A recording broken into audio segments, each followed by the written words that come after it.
Hello, I am Somnath Kundu. Welcome to my channel target next date. আজকে চলে এসেছি বিকাশ ভবন এবং এসএসসির অফিসে স্পেশাল টিচার রিক্রুটমেন্টের যে নিউজ সেগুলো নেওয়ার জন্য, এবং এসএসসিতে স্পেশাল বিএড যে ভ্যালিড কি ভ্যালিড নয়, বুঝতে পারবে কি পারবে না, তার জন্য আজকে আমরা এসেছি। আমি এবং আমার সঙ্গে রয়েছে অরিজিৎ।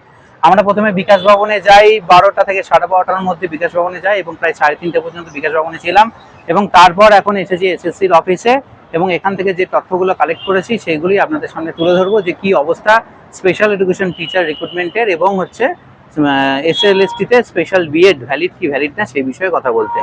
প্রথমে চলে যাব আমি স্পেশাল টিচার রিক্রুটমেন্টের ম্যাটার।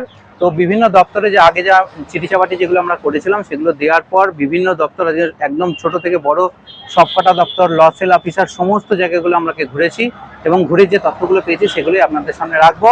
প্রথমত হচ্ছে স্পেশাল টিচার ম্যাটারে এখন যে সব থেকে বড় এক্সকিউজ সেটা হচ্ছে ওবিসি ম্যাটার।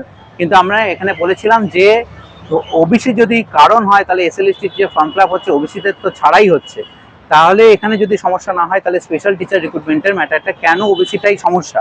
তো সেখানে কোনো সদুত্তর আসেনি। সেখানে বলেছে এসএসসি কমিশনের বিষয়টাকে দেখবে, বা রোস্টার পয়েন্ট আগে যেটা পাঠানো হয়েছে সেই রোস্টার পয়েন্ট কোনো রকম ভাবে সেটাকে ক্যান্সেল করে দেওয়া হয়েছে। যাই হোক, কোর্টের অর্ডার ছিল আমরা জানি, তো রোস্টার পয়েন্টটাকে ক্যান্সেল করা হয়েছে, তো আবার নতুন করে রোস্টার পয়েন্ট তৈরি করার বিষয়টা চলছে।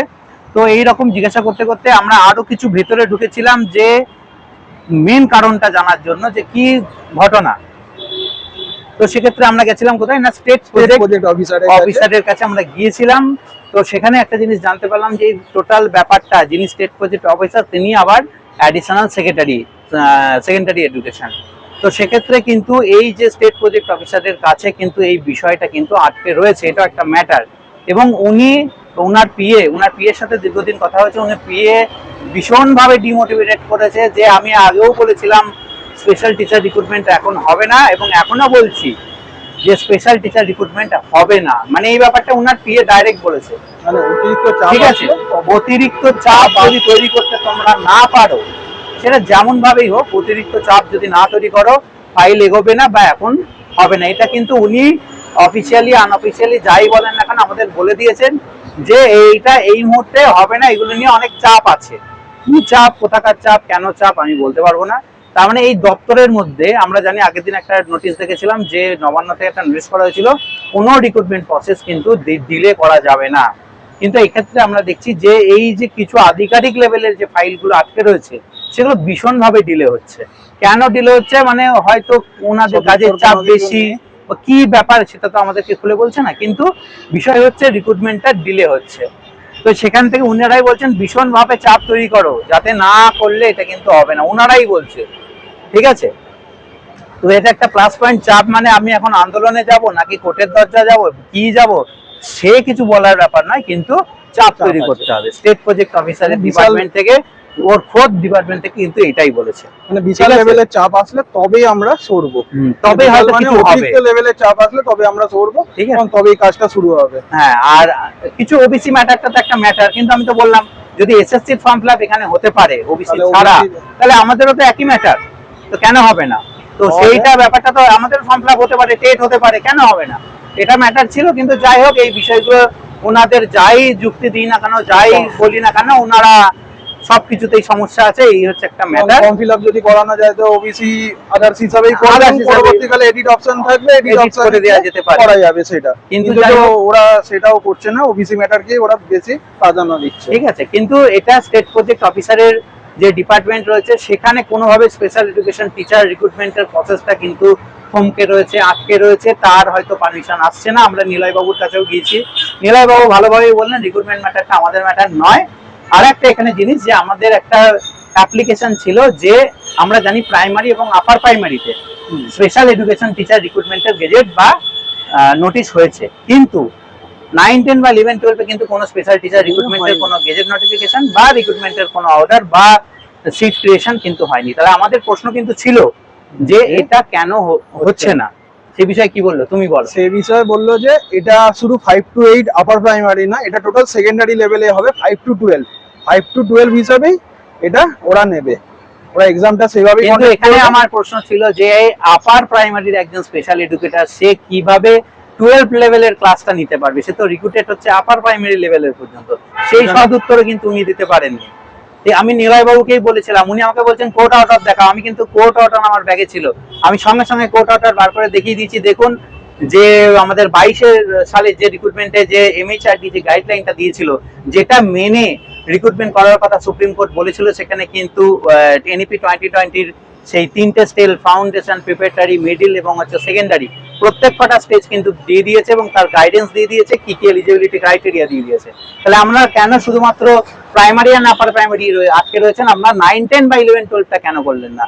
ঠিক আছে, উনি বলছেন ওটা একদম সব ওই 5 to 12 পর্যন্তই হয়ে যাবে, কিন্তু এটার কোনো সদ উত্তর নয়। কারণ একজন আপার প্রাইমারি লেভেলের রিক্রুটেড টিচার কখনো 12 এর ক্লাস নিতে পারে না। কারণ আপার প্রাইমারি, এটা কিন্তু সবগুলোই বলেছি যে আপার প্রাইমারি হচ্ছে গ্রাজুয়েট লেভেল, আর 12 কিন্তু পোস্ট গ্রাজুয়েট লেভেল। তাহলে সে কি করে ক্লাসটা নেবে? ঠিক আছে, যাই হোক, সেই সদ উত্তর কিন্তু আজকে পাইনি। তার মানে একটা জিনিস, দুটো জিনিস এখানে আমরা থেকে এখনো পর্যন্ত ক্লিয়ার করলাম যে স্পেশাল টিচার রিক্রুটমেন্ট কোনো একটা চক্রে, মানে বিউরোক্রেসির যে চক্র রয়েছে সেইখানে আটকে রয়েছে, কোথাও একটা আটকে রয়েছে। ঠিক আছে, আর 9, 10 এবং 11, 12 এর রিক্রুটমেন্ট কিন্তু ওরা বলছে ওই একবারই সপ্তাহ হবে, এর বাইরে কিছু ওরা হবে না। যদি এ বিষয়ে আমাদের কোনো পদক্ষেপ না নেওয়া হয়, তাহলে 9 to 12 পর্যন্ত রিক্রুটমেন্ট এ জীবনে সারা, মানে এই জীবনেও হবে না। এইটা হচ্ছে স্পেশাল এডুকেটর রিক্রুটমেন্ট 9 to 12 কোনোদিনই হবে না। ঠিক আছে, এবার চলে আসবো আমরা এসএলএসটি তে স্পেশাল বিএড জেনারেল টিচারের ক্ষেত্রে এলিজিবল কিনা। এই বিষয়ে একজনকে অ্যালাউ করেছিল, আমি অন্য ম্যাটারে গেছিলাম। এই বিষয়ে অরিজিৎ ভালো জানবে, কারণ অরিজিৎ ভেতরে গেছিল, কথা বলেছিল অফিসারের সাথে। অরিজিৎ, বিষয়টা বলো, কি বলেছে?